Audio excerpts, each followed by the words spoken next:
সিরাতুন নবী মাহফিলে উপস্থিত সম্মানিত উপস্থিতি, সম্মানিত আয়োজকবৃন্দ এবং উপস্থিত সম্মানিত বিশেষ অতিথিবৃন্দ,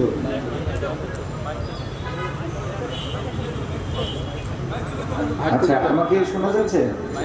আচ্ছা, তো আপনারা জানেন যে মাসখানেক আগে এখানে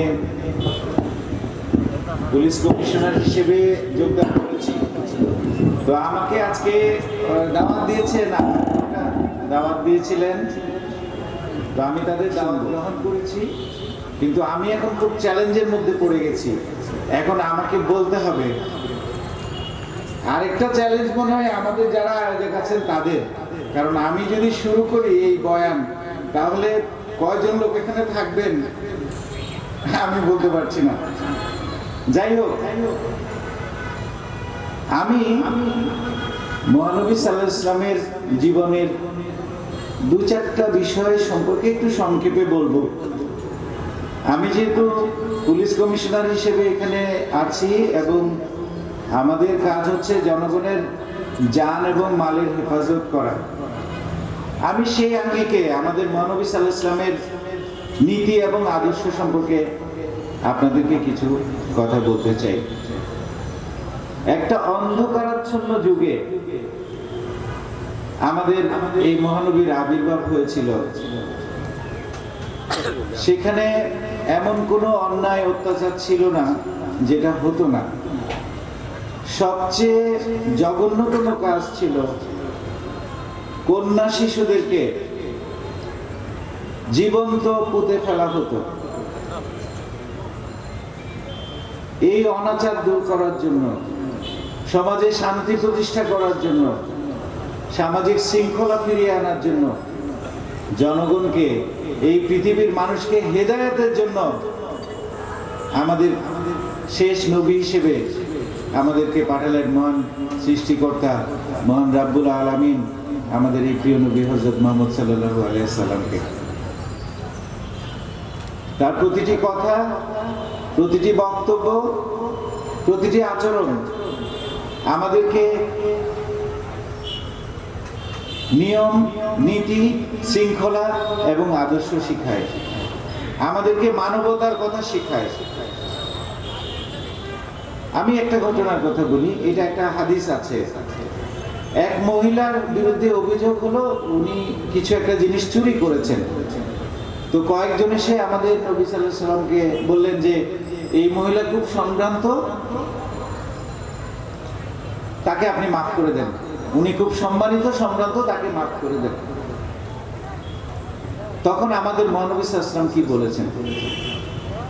বলেছেন, আল্লাহর কসম, যদি আমার মেয়ে ফাতিমা রাদিয়াল্লাহু তাআলা আনহা সেও যদি এই কাজটা করত, আমি তারও হাত কেটে দিতাম।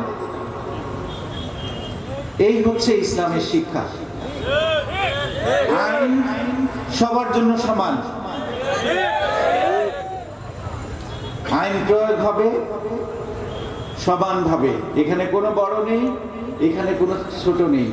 আমি যদি সেই প্রভাবশালীদের অন্যায়ের কাছে নত হই, তাহলে তো আইন প্রতিষ্ঠিত হবে না, শৃঙ্খলা প্রতিষ্ঠিত হবে না।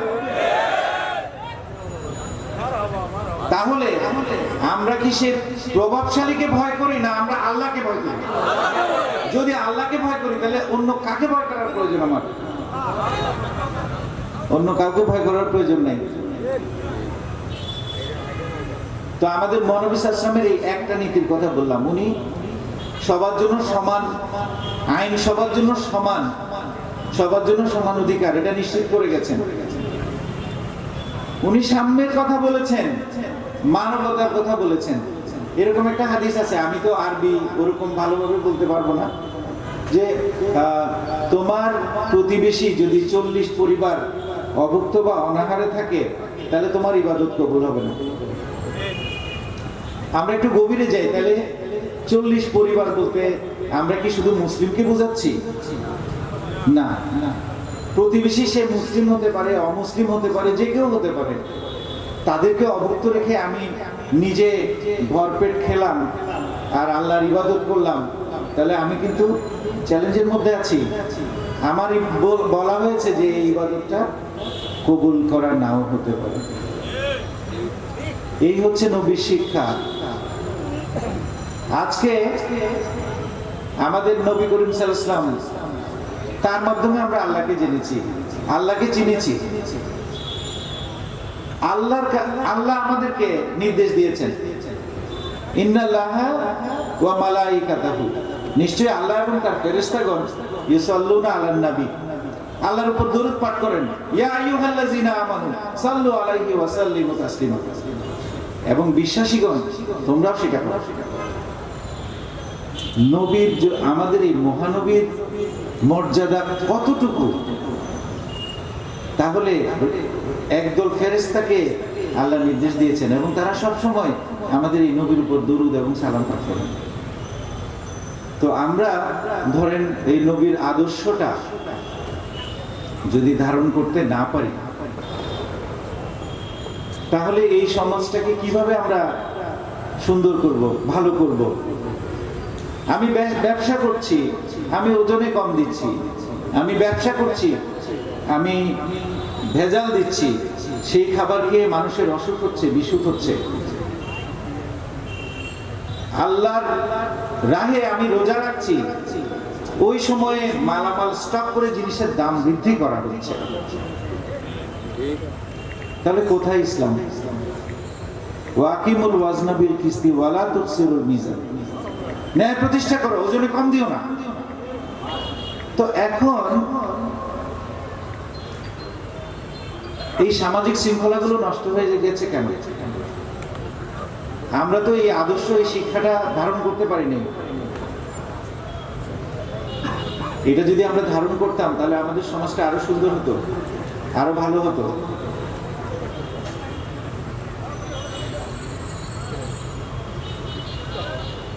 আমি কতটুকু বলতে পেরেছি আমি জানি না। তো আমাদের সমাজে ন্যায়বোধ, সাম্য, মর্যাদা প্রতিষ্ঠিত করতে হবে। আমাদের দেশে আজকে রাসূলুল্লাহ সাল্লাল্লাহু আলাইহি ওয়াসাল্লাম সম্পর্কে অনেকে অনেক কথাবার্তা বলেন। কিছু লোকজন আছে অযথা বিতর্ক তৈরি করেন, খারাপ কথা বলেন। আমাদের আগের যিনি উনি বলে গেছেন মুহাম্মদ নবী সাল্লাল্লাহু আলাইহি ওয়াসাল্লাম সম্পর্কে অনেক অনেক বাজে কুরুচিপূর্ণ মন্তব্য আমরা দেখেছি। আমি এগুলো বলতে চাই না। একটা কথা আপনাদেরকে বলি, আমি এটা খুব গর্ব করে বলি, সেটা হচ্ছে যে আমার জানা মতে আমি এরকম অনেক অমুসলিমকে দেখেছি যারা কোরআন নিয়ে গবেষণা করতে গিয়ে, কোরআনের ভুল ধরতে গিয়ে তারা ইসলামকে গ্রহণ করেছেন। তো এটা হচ্ছে এমন এক আলোকবর্তিকা, এই আলোকবর্তিকা আপনার মনের অন্ধকার দূর করে দিতে পারে। আমাদের আগের বক্তা যিনি বলেছেন, আমি খুব শ্রদ্ধার সাথে বলছি, একটা চমৎকার বিষয় বলেছেন, আল বিদায়া ওয়ান নেহায়া। এই বইটাতে আমাদের রাসূলুল্লাহ সাল্লাল্লাহু আলাইহি সাল্লামের একেবারে জীবন থেকে মৃত্যু পর্যন্ত তার প্রত্যেকটা কাজকর্ম, আদর্শ আমি খুব মনোযোগ দিয়ে পড়েছি। বিভিন্ন যুদ্ধে ওনার যে নীতি এবং ওনার যে মানে নিয়ম নির্দেশ, এগুলো আমি দেখেছি, পড়েছি। এই সমাজে শান্তি প্রতিষ্ঠার জন্য, ইসলাম প্রতিষ্ঠার জন্য কতটুকু কষ্ট করেছেন, এগুলো পড়লে, আপনি যদি পড়েন এই বইটা, আপনার চোখে পানি আসতে বাধ্য। 2টা খেজুর আর 1 গ্লাস দুধ, এইটা দিয়ে উনি একবেলার আহার করতেন।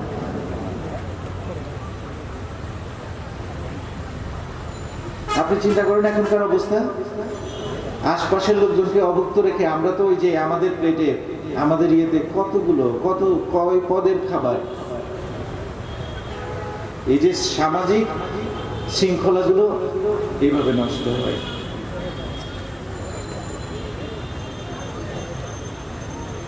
আমরা সূরা নাহলের একটা আয়াত আপনাদেরকে স্মরণ করাই। আল্লাহ যেটা বলেছেন সেটা হচ্ছে ইন্নাল্লাহা ইয়া'মুরু বিল আদলি ওয়াল ইহসান,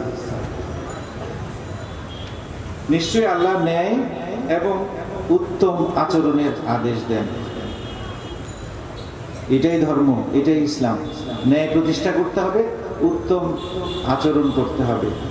আমাদের নবী সাল্লাল্লাহু আলাইহি ওয়াসাল্লাম বলেছেন যে সেই ব্যক্তি হচ্ছে উত্তম যার হাত থেকে এবং যার মুখ থেকে অন্য ব্যক্তি নিরাপদ। অর্থাৎ আমি ইচ্ছা হলে আমার এই হাতটা, অর্থাৎ আমার শক্তিটা অন্যের উপর, দুর্বলের উপর প্রয়োগ করব না। আমি ইচ্ছা হলেই আমার মুখ দিয়ে অন্যকে অসম্মানিত করব না। এটার সাথে আমরা কোরআনের একটু সামঞ্জস্যতা খুঁজি। ওয়াইলুল্লি কুল্লি হুমাজাতিল লুমাজা, যারা সামনে নিন্দা করে, যারা পিছনে নিন্দা করে, তাদের জন্য ধ্বংস।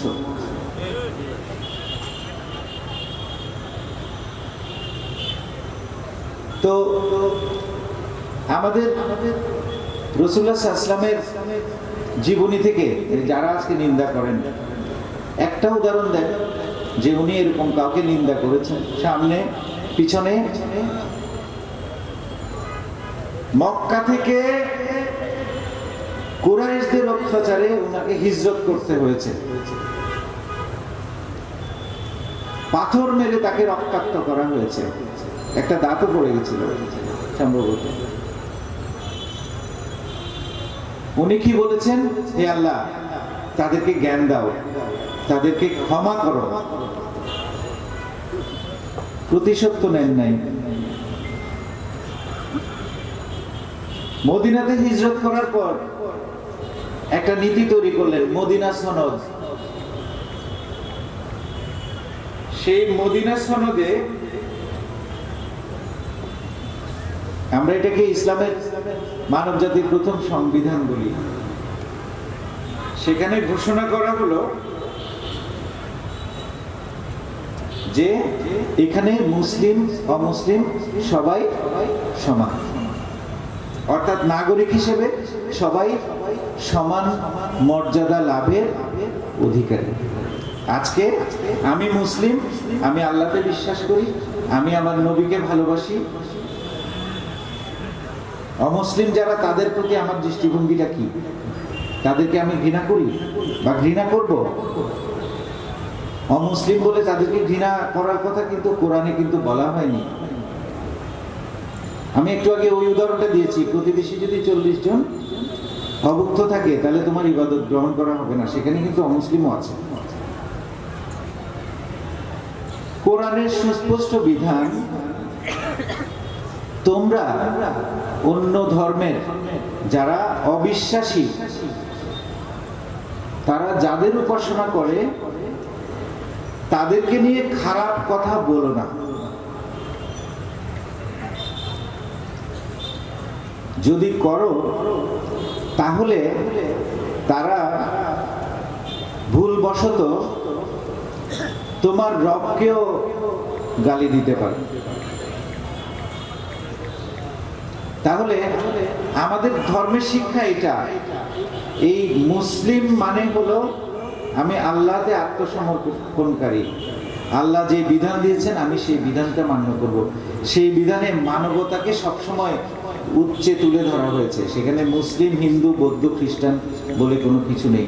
আমি একজন খাঁটি মুসলিম তখনই হতে পারবো যখন আমি ন্যায় বিচারের প্রশ্নে এই যে যারা অমুসলিম আছে তাদের অধিকারটাকে আমি নিশ্চিত করতে পারবো। তাহলে কোরআনের বিধান তো দেয়া হয়েছে, লাকুম দীনুকুম ওয়ালিয়া দিন, তোমার ধর্ম তোমার কাছে, আমার ধর্ম আমার কাছে। ধর্মের স্বাধীনতা দেয়া হয়েছে। ধর্মের স্বাধীনতা যদি দেয়া হয়, এটা আমরা যদি এটা মেনটেন করি তাহলে সমাজের শৃঙ্খলাটা বজায় থাকে। তাহলে কি করতে হবে? এই মুসলিম দেশে হিন্দু আছে, বৌদ্ধ আছে, খ্রিস্টান আছে, সবাই আছে, তারা এই দেশের নাগরিক, এই দেশে থাকবে। তার পূজাকে, তার ধর্মীয় যে অনুষ্ঠান, আপনি সেটাকে যথাযথভাবে পালন করার জন্য সহযোগিতা করবেন। যে বৌদ্ধ আছে, যে খ্রিস্টান আছে, যে ক্ষুদ্র নৃগোষ্ঠী আছে, তাদেরকে তাদের ধর্ম পালনের সহায়তা করবেন। সেই ধর্মটা, সেই বিশ্বাসটা তার কাছে, আপনার বিশ্বাস আপনার কাছে। আমার কথা শুনে মনে হয় কয়েকজন চলে যাচ্ছে। আচ্ছা, যাই হোক, তো এখন এটা কোরআনের বিধান। কোরআন বলছে যে অন্য ধর্মের কোনো দেবদেবীকে কোনো যারা উপাসনা করে তাদেরকে তোমরা গালি দিও না, ধর্মের বিধান দেয়া আছে। তাহলে আমরা এটা কেন করতে যাব? আমরা যখন এই জিনিসটা করতে যাব তখন বিশৃঙ্খলা তৈরি হবে, সমাজে শৃঙ্খলা নষ্ট হবে, মারামারি কাটাকাটি হানাহানি হবে।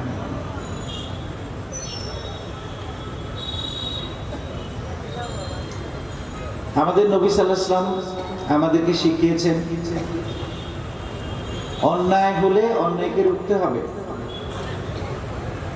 যদি শক্তি থাকে তাহলে হাত ব্যবহার করতে হবে, অর্থাৎ সেটা সরাসরি অ্যাকশনে যেতে হবে। যদি সেই শক্তি না থাকে তাহলে মুখে প্রতিবাদ করতে হবে, সেটাও যদি না থাকে অন্তর থেকে সেটাকে ঘৃণা করতে হবে। এটা আমাদের শিক্ষা। অর্থাৎ ন্যায় প্রতিষ্ঠার জন্য যে কোনো অন্যায়ের বিরুদ্ধে আমাদের অংশগ্রহণ করা, এটা আমাদের নিয়ম, এটা আমাদের নীতি, এটা পলিসি, এটা ধর্মের পলিসি, এটা আল্লাহর বিধান, এটা আমাদের রাসূলুল্লাহ সাল্লাল্লাহু আলাইহি ওয়াসাল্লামের নীতি।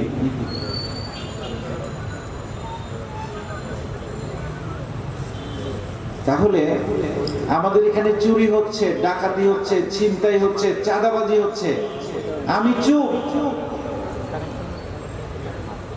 তাহলে আল্লাহ এবং রাসূলের কোন আইনটা আমি মানলাম? রাস্তাঘাটে প্রকাশ্যে ছিনতাই হচ্ছে, আমার কোনো পার্টিসিপেশন নাই, আমি নিজে পার হয়ে চলে আসলাম, মানুষকে কষ্ট দিচ্ছি, রাস্তা দখল করে ফেলছি নিজের স্বার্থে,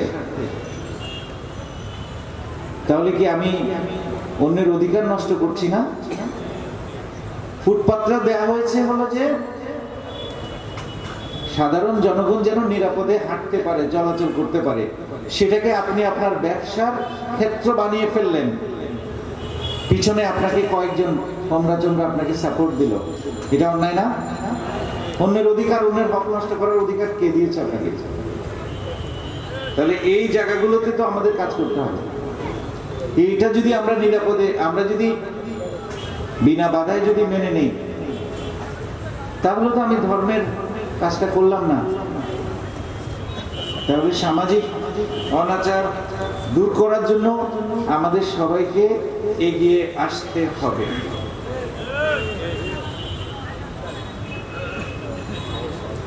আমাদের রাসূলুল্লাহ সাল্লাল্লাহু আলাইহি ওয়াসাল্লামের আরেকটা নীতি ছিল ক্ষমা, করুণা। মক্কা বিজয়ের পর কাফিররা, তাদের অন্তরে একটা ভয় ধরে গেছিল যে আমাদেরকে হয়তো হত্যা করা হবে, আমাদের ক্ষতি করা হবে, কিন্তু আমাদের নবী সাল্লাল্লাহু আলাইহি ওয়াসাল্লাম ঘোষণা দিলেন, তোমাদের প্রতি আমাদের কোনো দোষারোপ নাই, তোমরা মুক্ত। এই ক্ষমা, এই করুণা প্রদর্শন আপনি দেখান পৃথিবীর কোন ইতিহাসে কোন রাজা, কোন রাজাধিরাজ এত বড় ঔদার্য দেখাতে পেরেছে? যারা তাকে বাস্তুচ্যুত করেছিল, যারা পাথর মেরে তাকে রক্তাক্ত করেছিল,